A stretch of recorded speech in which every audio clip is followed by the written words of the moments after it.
Most people, when they're looking to do a website, they think of it as more of a thing about how it's going to look and how it's going to operate in terms of the features and the functionality, and they have all these concepts in their head that they like and they think that they want their website to have, and it needs to behave a certain way.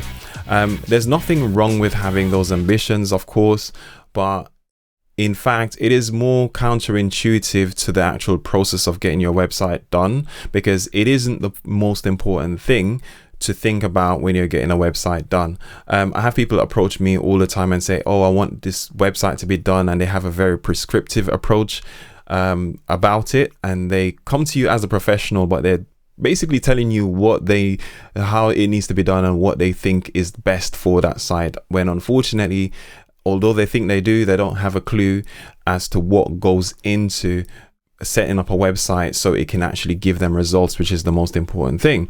So instead of looking at things from the perspective of how my site needs to look and start thinking about all of those aesthetic things first, or the latest features and bells and whistles that you could have, I promise you, if you do strategic planning first with someone who understands the process and understands how to direct you through things based on the outcome that you're looking for, you're going to have way deeper insights into what you could do with your website, and you're going to get better results in the end. You're going to save money and you're going to save time as well.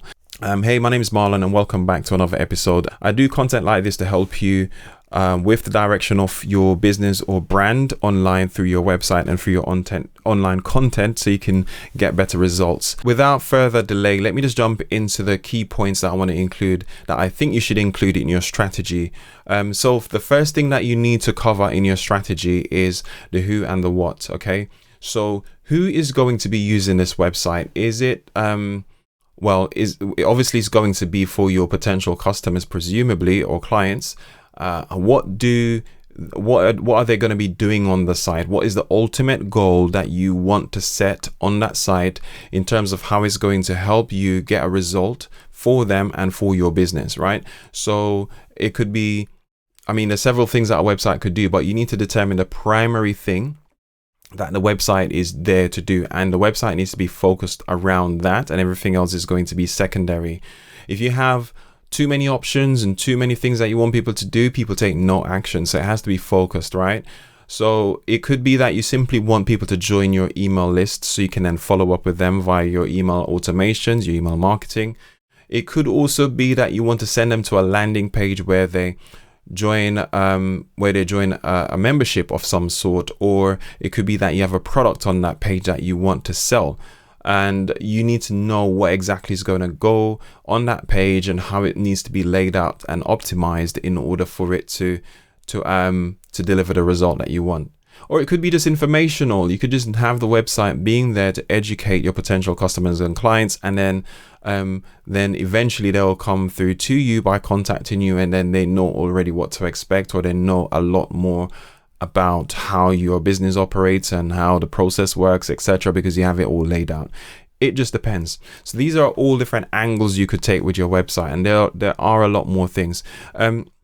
It could also be that the website is more there to help your business deliver a process, right? Deliver on a project, or deliver on the service, or whatever it might be. So it might help you to automate a lot of these things, and therefore it's more a critical part of how you do your fulfillment.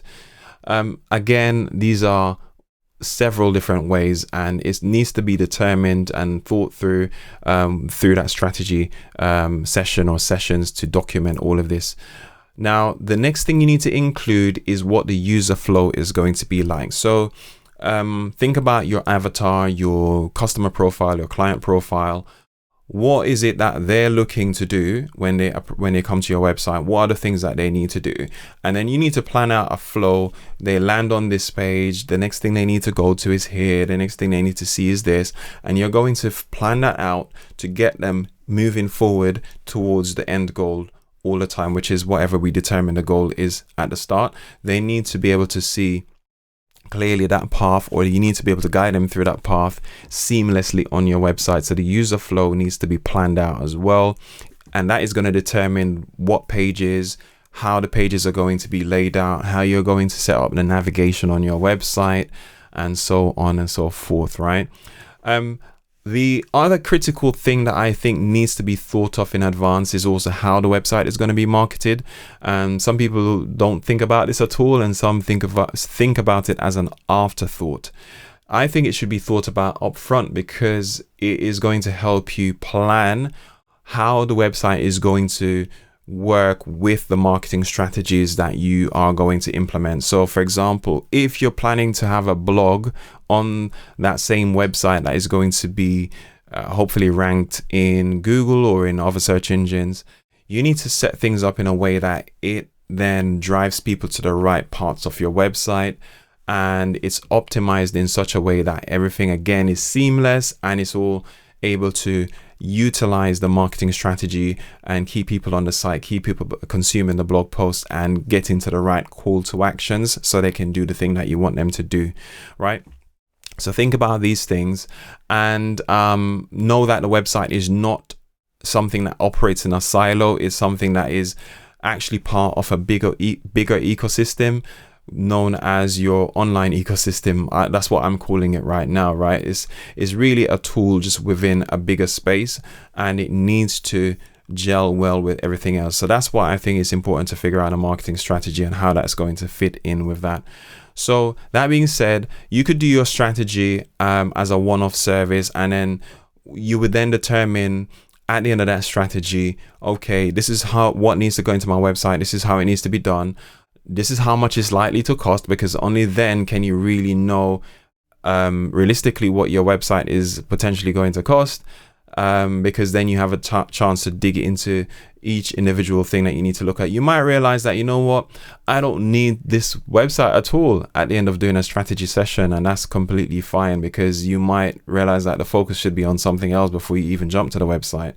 However, most times it's not going to be that's not going to be the case. You're going to realize, hang on, maybe I don't need to have all these things right away done for the website. I could have this kind of like phase one to it, where I get the most important thing off the ground and launched first, and then you can build on that over the next few months or years or whatever it is, as time go on, and as you need to, you can add on to it. So it's not something that's final and you can't change anything. So it doesn't all have to be built now, but you need to figure out what is the immediate objective and what is the long-term goal as well. So in the next 5 to 10 years, what that website is going to be doing within your business or brand.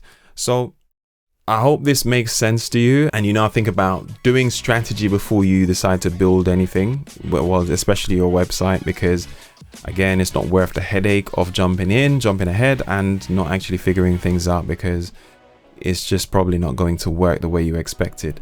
So that's all I've got for you in this one. Let me know your thoughts as usual in the comments, or if you drop me a line over on the website, and I will catch you in the next one. Take care.